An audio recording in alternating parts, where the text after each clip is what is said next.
if you look at our own offering, it's difficult to attract customers from there to sort of come into the pension space if you are not giving them something in the meantime. So ideas we have been floating around is introducing unit trusts, which are basically collective investment schemes for these individuals where they see their capital growing on a daily basis. And then on the front end, on the back end, maybe going into equity or into fixed income or whatever else we can get to be able to give them a good return. But that's all times in product development. So that's the first problem and how we sort of think we might be able to resolve the issue of coverage. The second problem is around adequacy. It's a big problem. The average payout is about 20 million shillings today. 20 million shillings. That is less than $3,000, around $3,000. So for a guy who has been saving for 25 years and he's going into retirement for the rest of his life and he's picking out $3,000, that won't last him a long time. He will end up doing what all the Ugandans do, which is either buy a piece of land or try to finish their real estate project or try to start a business. And all those projects that I've talked about will run out of cash within a year or two. And that's what our research tells us. So one of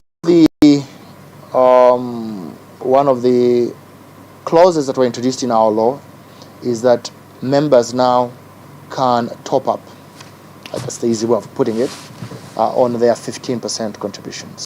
So if the member has 10%, of course have their 5%, they can now elect to put there a little bit more. So maybe another 10% or 5% on their emoluments, from their own emoluments, to be able to top up. We think that should help us in improving on the adequacy. But I think if you're talking about replacement numbers, because that's where, as well as you in the pension sector, our replacement ratio is slightly less than 40%, which is not adequate at all. The other challenge with that is that we don't offer annuities, we don't offer program payments, we offer a lump sum.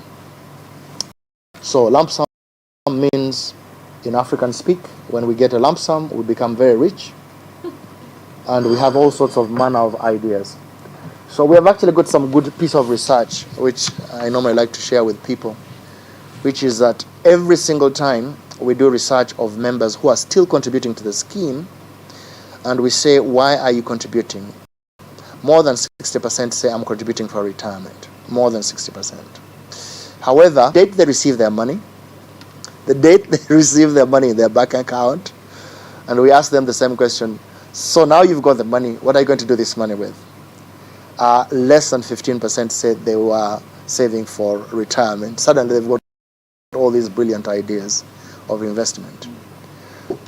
The bottom line is that the whole issue around adequacy is quite a big challenge, and I believe the top-up will help a little bit, but certainly it will not be the panacea to the problem. So adequacy is a big problem because of low salaries. Of course, you know the whole issue around labor.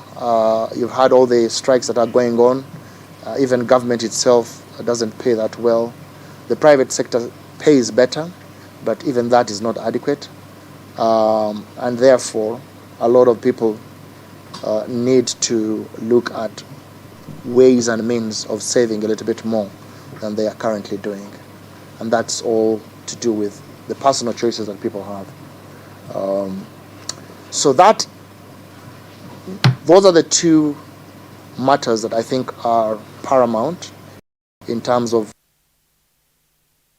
becoming hard to save under saving schemes for Ugandans, but those who are already saving under them benefiting, I should say.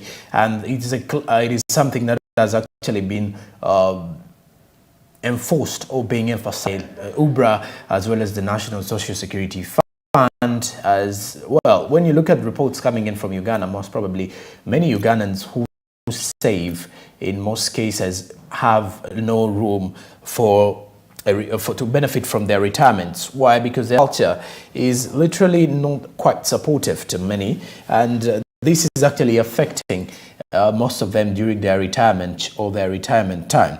So in a situation or two, I would try to maybe motivate almost everyone to continue saving. And saving schemes are quite many. Different banks and different institutions are setting up saving schemes that can actually be either you're saving for retirement or you're saving for investment. And surely in such an economic situation that we are in a crisis, that is actually going to grow with time, then your money it's just like making your money count. And you're not only saving to consume, but now this time around you're saving to make money out of your savings. So imagine making savings, but still your money is growing. So it is helping your money grow during that period. And that is exactly what people are being required to do. People are being told to do and being motivated to keep pushing every other day that passes by. So clearly, with the second hour of the show, we've broken down some of those particular details, and from the SMB Insight perspective. After the break, we're getting into the press review, taking a look at stories that are making headlines from the other media that is with the newspaper. And later on, we shall be having a live feed with SMB on ground before we shall close it up with our topic of discussion this Thursday of the 7th of July 2022. Thank you very much for being part of the show. Stick around. I'll be back after the break.